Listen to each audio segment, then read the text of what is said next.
दोस्तों, रोज़ की तरह आनंद लिखने ब्लॉग में सबका हार्दिक स्वागत है। सबके मंगल हो उसकी कामना के साथ आज प्रेरणादायक विचारों में दोस्तों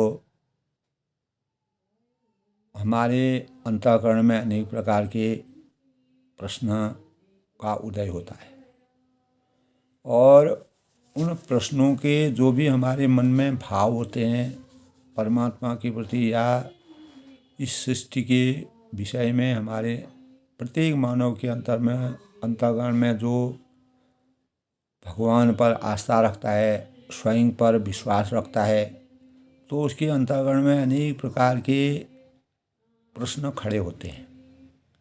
क्योंकि जब तक हम अपने अंतःकरण में कुछ सोचते नहीं, विचारते नहीं हैं, तो हमारा ज्ञान की पराकाष्ठा को हम प्राप्त नहीं कर सकते। तो प्रश्न कभी कभी दोस्तों यही उठता है कि हम देह में, यानी इस देह में हमारा जो शरीर है, जीव कहाँ से और कैसे क्यों आता है। तो ये प्रश्न हमारे अंतःकरण में आता है, क्या क्या वस्तुएं साथ लाता है और गर्भ से बाहर कैसे निकलता है। गर्भ से वह कैसे बाहर निकलता है और प्राण निकलने पर कहाँ और कैसे और क्यों जाता है। तो क्या क्या वस्तुएं साथ ले जाता है और जो भी हमारे अंतःकरण में इस प्रकार के प्रश्न जब आते हैं, हमारी सोच ऐसे बढ़ती है, तो हमारे जो शास्त्र हैं, पुराण हैं, युक्तियां हैं, अनेक प्रकार के मनोवैज्ञानिकों के तथ्य हैं, वह जो है अपने अपने विचारों से हमारी भावनाओं को संतप्त करने की पराकाष्ठा का आविर्भाव करते हैं और हमारी ज्ञान ज्योति को जगाने का प्रयास करते हैं। तो अगर हम अपने मस्तिष्क में सोचते हैं तो यह बड़ा गंभीर प्रश्न है कि यानी देह में जीव कहाँ से, कैसे और क्यों आता है, क्या क्या वस्तुएं साथ लाता है और गर्भ से कैसे बाहर निकलता है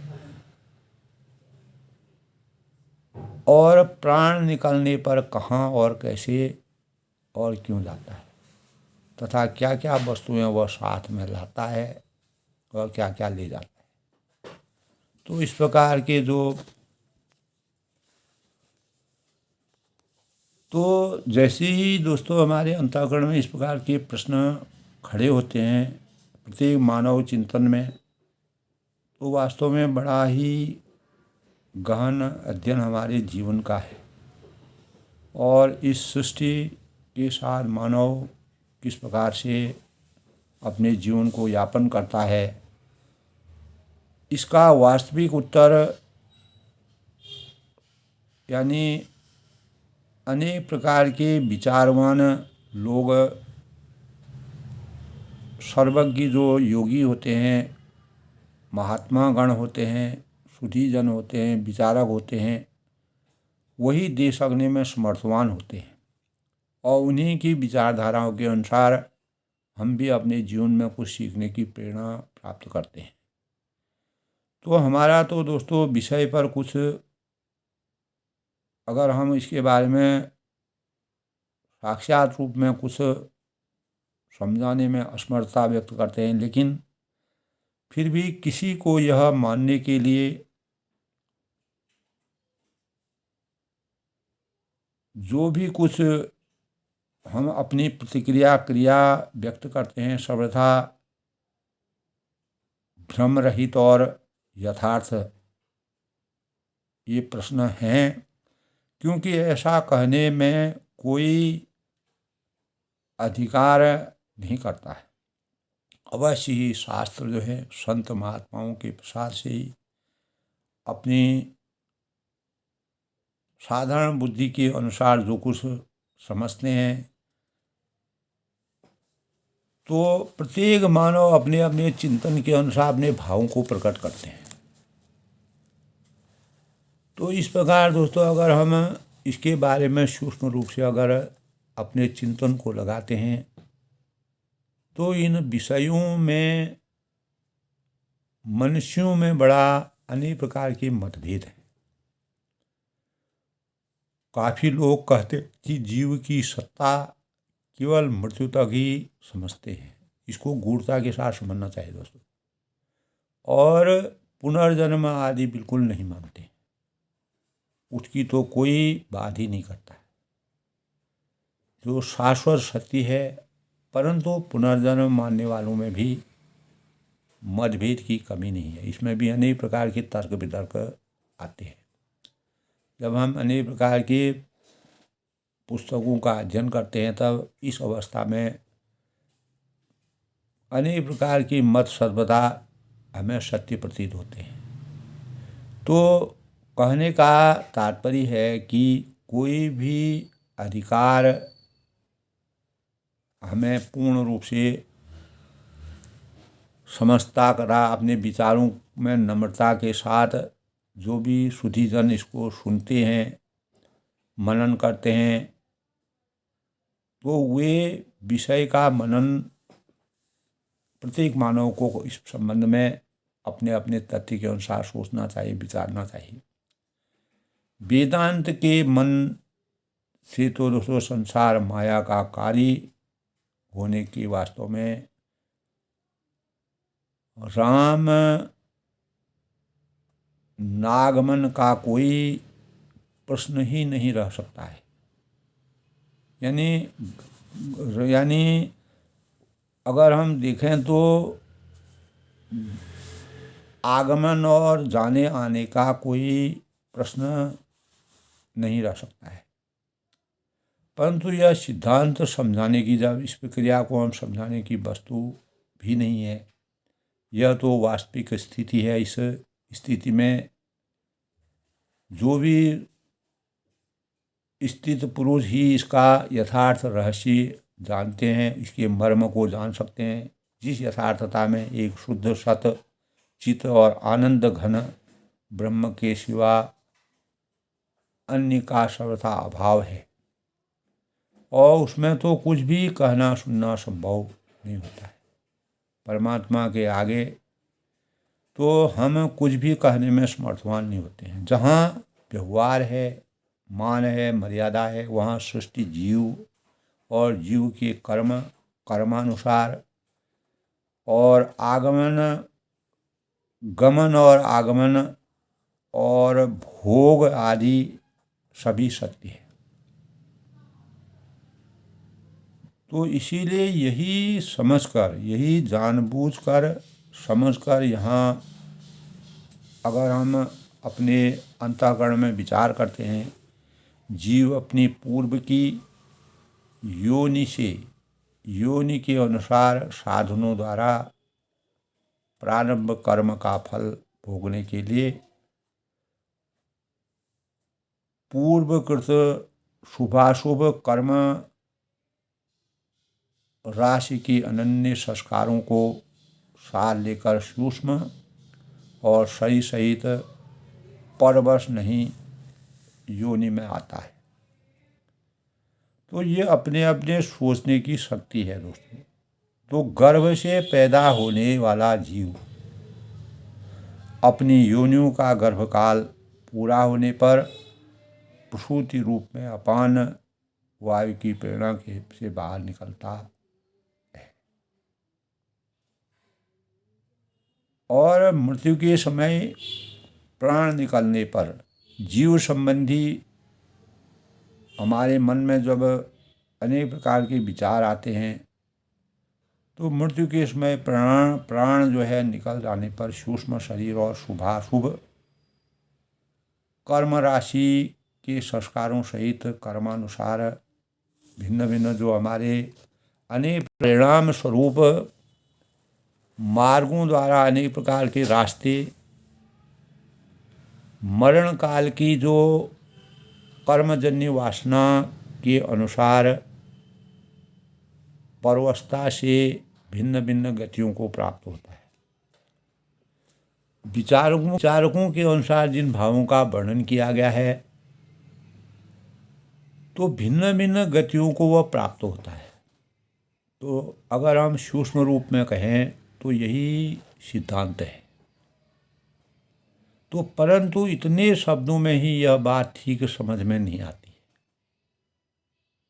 क्योंकि अनेक लोगों के अंतःकरण में अनेक प्रकार के तर्क वितर्क आते हैं कि भावों के विविध प्रसंगों में भिन्न भिन्न वर्णन पढ़कर भ्रम सा हो जाता है, अनेक प्रकार की भ्रांतियाँ हो जाती है। इसलिए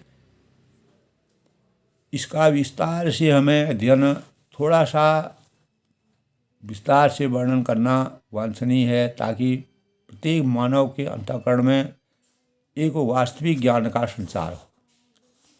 तो अगर हम सूक्ष्म रूप में दोस्तों विचार करते हैं, जैसे हमारे शास्त्रों में निहित है, हमारे जीवन में 3 प्रकार की गतियां हैं। भगवान ने गीता में मनुष्य को 3 गतियां बतलाई है। अधः, मध्य और ऊर्ध्व।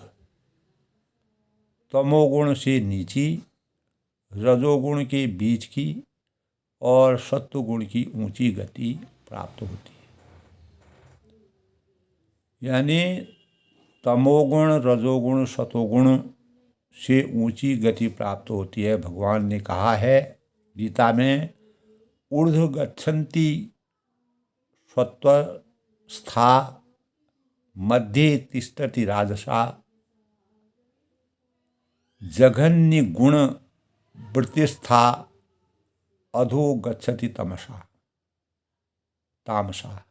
अधो गति तामसा। ऊर्ध्वं गच्छति सत्वस्था, मध्ये तिष्ठति राजसा।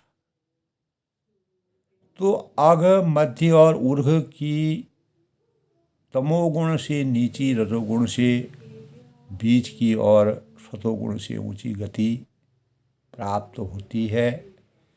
उसी को भगवान ने कहा कि सत्व गुण में स्थित हुए जो मानव हैं, पुरुष हैं, स्वर्ग आदि सब लोकों को चले जाते हैं। और गूढ़ता के साथ समझिए दोस्तों, और रजोगुण में स्थित जो राजस पुरुष होते हैं, वह मध्य में अर्थात मनुष्य लोक में ही रह जाते हैं। व्याख्या अपनी अपनी है, सोच की बात है। और तमोगुण के कार्य रूप, जो तमोगुण से अभिशप्त होते हैं, कार्य रूप यानी निद्रा, प्रमाद और आलस्य इंद्रियों में स्थित तामस स्थित होकर के तामस पुरुष अधोगति अर्थात कीट, पशु और नीच योनियों में नरक को प्राप्त होते हैं। ऐसा हमारे शास्त्रों के विधानों के अनुसार कहा गया है। भ्रांतियाँ अनेक हैं, मन की सोच अपनी अपनी है, समझ अपनी अपनी है। पुनः मैं कहता हूँ दोस्तों, सत्व गुण में स्थित हुई पुरुष स्वर्गादि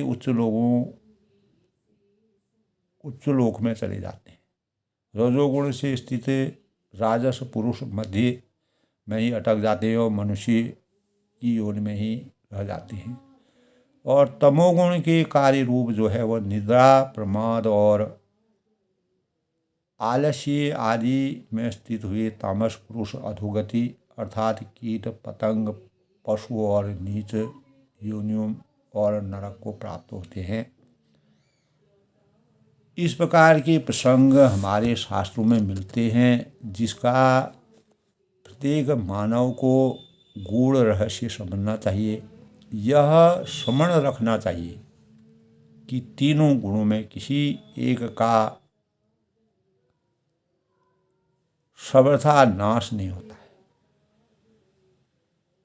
और संग और कर्मों के अनुसार कोई सा एक गुण बनकर बढ़कर शेष दोनों गुणों को दबा देता है। तो तमोगुणी पुरुष जो है दोस्तों, संगति और तमोगुणी कार्यों से तमोगुण बनकर रज और सत्व को दबाता है। तो रजोगुणी जो पुरुष की संगति होती है वह कार्यों में रजोगुण बढ़कर तम और सत्व को दबा देता है। तथा अगर इसी प्रकार सत्वगुणी जो पुरुष होते हैं की संगति और कार्यों के सत्वगुण बढ़कर रज और तम को दबा देता है। तो दोस्तों हमारे शास्त्रों में रजोगुण, तमोगुण, सत्वगुण की बड़ी प्रासंगिक व्याख्या है। इसके वास्तविकता को हमको समझना भी नितांत आवश्यक है। गीता में अनेक जगहों पर बताया गया है जिस समय जो गुण बढ़ा हुआ होता है उसी में मनुष्य की स्थिति समझी जाती है। तो मानव ही एक ऐसा प्राणी है जो इन भावों को समझ सकता है, जान सकता है और इनकी वास्तविकता को अपने जीवन में चरितार्थ करके अपने जीवन को सार्थक बना करके सतो गुण की ओर बढ़ सकता है। और जिस स्थिति में मृत्यु होती है उसी के अनुसार उसकी गति होती है। और यह नियम है कि दोस्तों अंतकाल में मनुष्य जिस भाव का स्मरण करता हुआ शरीर का त्याग करता है उसी प्रकार से भाव को वह प्राप्त होता है। तो गीता में दोस्तों एक जगह कहा है सत्वगुण में स्थिति होने से अंतकाल में शुभ भावना का वासना होती है और शुभ वासनाएं सत्वगुण की वृद्धि में मृत्यु होने से मनुष्य निर्मल ऊर्ध्व के लोगों को जाता है, पवित्रता को प्राप्त करता है। यहाँ हमारे अंतःकरण में दोस्तों प्रश्न खड़ा होता है कि यदि वासना के अनुसार ही अच्छे बुरे लोगों की प्राप्ति होती है तो कोई मनुष्य अशुभ वासना ही क्यों करेगा? करेगा ही नहीं। तो सभी कोई दोस्तों उत्तम लोगों को पाने के लिए उत्तम वासना ही करेंगे, ये निश्चित है। हर आदमी अच्छा चाहता है, अच्छा सोचता है, अच्छा विचारता है। तो इसका भी उत्तर है कि दोस्तों अंतकाल की वासना का कामना, जो वासना या कामना होती है वो अपने आप नहीं होती है, इसके उत्तरदायी हम नहीं। यह प्रायः उसके तात्कालिक कर्मों के अनुसार ही हुआ करती है और आयु के शेष काल में यानी अंतराल के समय मनुष्य जैसे कर्मों में लिप्त रहता है करीब करीब उन्हीं के अनुसार उसकी मरण काल की वासनाएं भी होती हैं, ऐसा हमारे शास्त्रों में बताया गया है। तो मृत्यु का कोई पता नहीं कब आ जाए, यह जो है असंभावी है और मनुष्य को सदा सर्वथा दोस्तों उत्तम कर्मों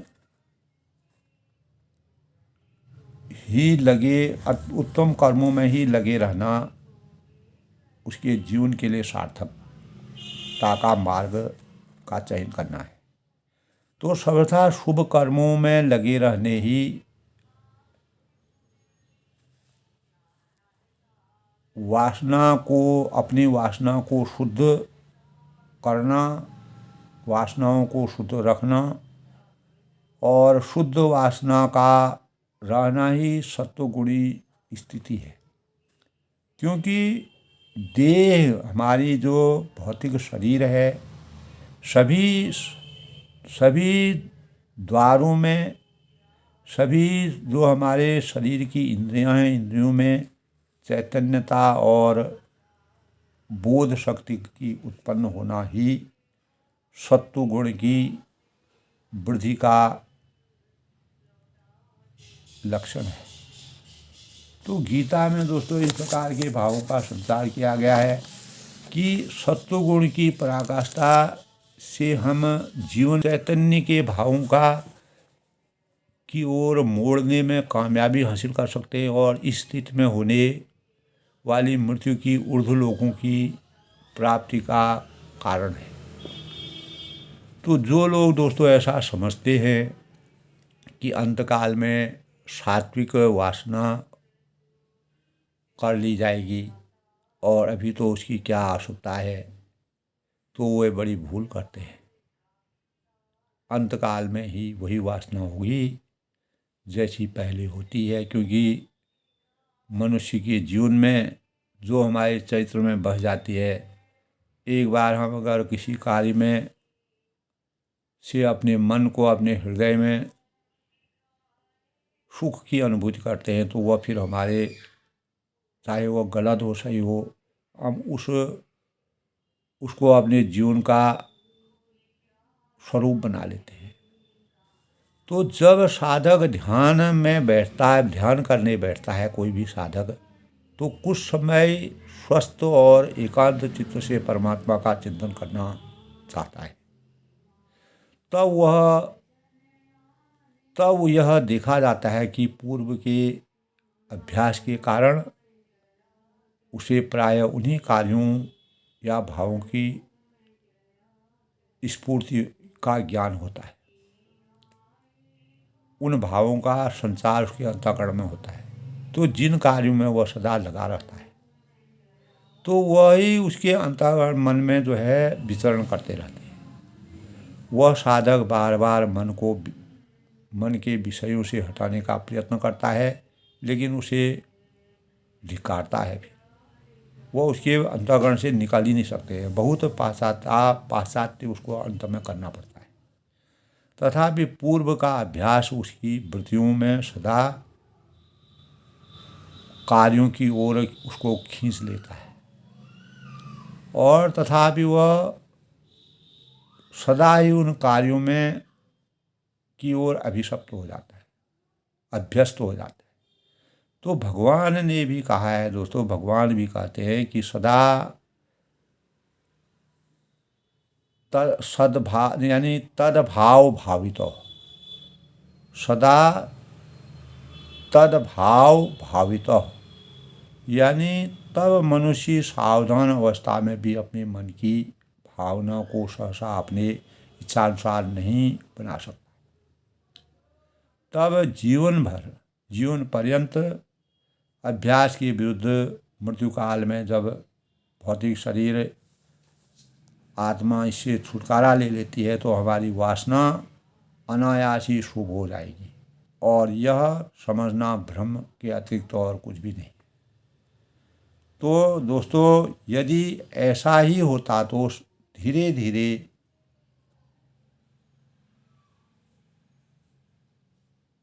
जो हम जिस अभिव्यक्ति को प्राप्त करने और बुद्धि द्वारा मन को परमात्मा में लगाने की आज्ञा भगवान हमको कैसे देते हैं, तो गीता में इसके बारे में कहा है कि इससे यह सिद्ध होता है कि मनुष्य के कर्मों के अनुसार ही उसकी भावना होती है। जो जैसा सोचता है उसी प्रकार की भावना उसके अंतःकरण में बनती हैं, उसी के अनुसार वह कार्य करता है। तो भावनाओं का शुद्धिकरण, भावनाओं में निर्मलता, पवित्रता का समावेश जैसी अंतर आत्मा की पुकार या भावना होती है, तो जिस गुण में उसकी स्थिति होती है उसी के अनुसार परवश होकर हम जीव को कर्मफल भोगने के लिए इसी योनि में जाना पड़ता है। ये मानव के अपने पूर्व तो ऊर्ध्वगति के दो प्रकार के ऊर्ध्वगति के दो भेद हैं। एक ऊर्ध्वगति के वापस लौट कर नहीं जाना पड़ता है, और दूसरी लौट कर आना नहीं पड़ता है। इसी को गीता में भगवान शुक्ल और कृष्ण गति और उपनिषदों में देहयान और प्रतियान कहा गया है। तो सकाम भाव से वेदाग कर्म करने वाले स्वर्ग प्राप्ति के प्रतिबंधक देव ऋण रूप पाप से छूटे हुए पुण्यात्मा पुरुष यानी धूम मार्ग से पुण्य लोक को प्राप्त होकर वहाँ दिव्य देवताओं के विशाल भोग भोग कर पुण्य क्षीण होने ही पुनः मृत्युलोक में लौट आते हैं और निष्काम भाव से भगवत भक्ति या ईश्वर समर्पण बुद्धि से भेद ज्ञान युक्त शोध स्मार्थ कर्म करने वाले परोक्ष भाव से परमेश्वर को जानने वाले जो योगी जन होते हैं वह क्रम से ब्रह्म को प्राप्त हो जाते हैं। तो भगवान इसी संबंध में इस जगह कहा है कि अग्नि ज्योतिर्तिरः शुक्ल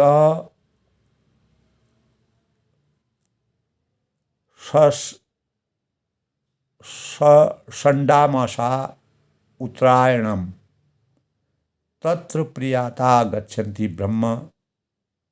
ब्रह्मविदो जना घूमो रात्रि स्तता कृष्ण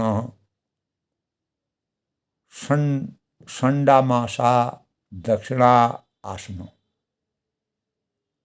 तत्र चंद्रामासं ज्योतिर्योगी प्राप्य निवर्तेते शुक्लम कृष्णे गतो होते जगत शाश्वते मते एकथा यात न आवृतं मन्य आवर्ताते पुनः। तो गीता में कहा गया है कि दो प्रकार के मार्गों से जिस मार्ग में ज्योतिर्मयी अग्नि अभिमानी देवता जिनकी दिन में अभिमानी देवता शुक्ल पक्ष का अभिमानी देवता और उत्तरायण के 6 महीने यानी अभिमानी देवता है, उस मार्ग में भरकर गए हुए जो ब्रह्म वेत्ता अर्थात परमेश्वर की उपासना परमेश्वर को परोक्षी भाव से जानने वाले योगी जन उपयुक्त देवताओं द्वारा क्रम से कहे गए जो उनके भाव तो ब्रह्म को वही प्राप्त होते हैं तथा जिस मार्ग में देवता कृष्ण पक्षी का अभिमानी देवता और दक्षिणायन के 6 महीनों का अभिमानी देवता है, उस मार्ग में